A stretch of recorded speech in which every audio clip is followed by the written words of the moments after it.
Troisième numéro de notre série de la semaine consacrée au secteur qui embauche en ce moment. Gros plan ce soir sur la formation d'électrotechnicien.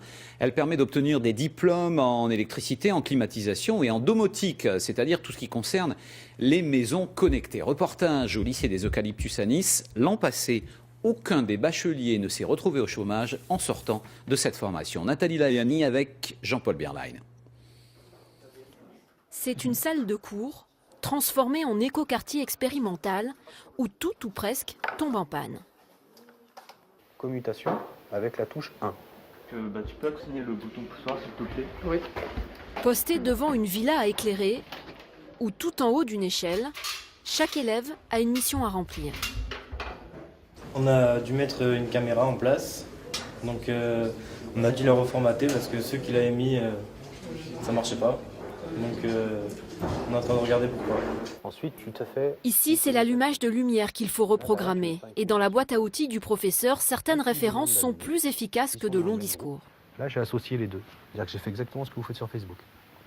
Tu crées ton groupe d'amis pour qu'ils puissent discuter entre eux. Là, c'est le même principe. Tu as ton actionnaire. Chaque année, une vingtaine d'élèves passent par cet atelier. Tous ont choisi la filière électrotechnique, qui n'est pour eux ni une voie de garage, ni une impasse. J'avais peur en fait que ça m'arrête et que j'ai que ça à faire dans ma vie plus tard, alors qu'en fait dans cette filière, je pourrais choisir plusieurs portes après. J'ai pas qu'un seul choix. Donc une fois que j'aurai mon bac pro, je pourrais aller dans un BTS qui me plairait plus. Ça marchait? Ouais, c'est normal. Parce que tu as extrait à chaud. Effectif réduit et matériel dernier cri. Dans l'écoquartier, les voitures électriques ont leurs bornes, fournies par une grande marque française, qui peut ainsi recruter de futurs diplômés formés sur mesure. Je sais que dans cette filière, il y a beaucoup de demandes. Du coup, c'est moins probable que je me retrouve au chômage. L'an passé, 100% des bacheliers ont trouvé un travail ou poursuivi leurs études, souvent en BTS. Le plus grand risque étant de ne pas les voir revenir de leur stage en alternance. Le patron lui dit mais tu peux venir tout de suite, je t'engage. Nous, on leur pousse en disant non, finis ton bac d'abord.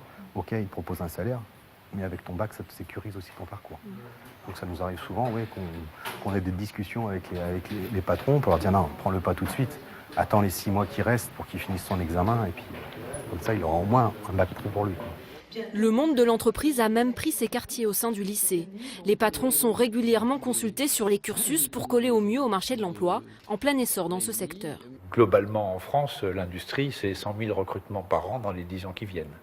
Donc des débouchés, il y en a, bien sûr, évidemment. À ce rythme, les anciens élèves ont en général l'assurance d'une progression de carrière rapide.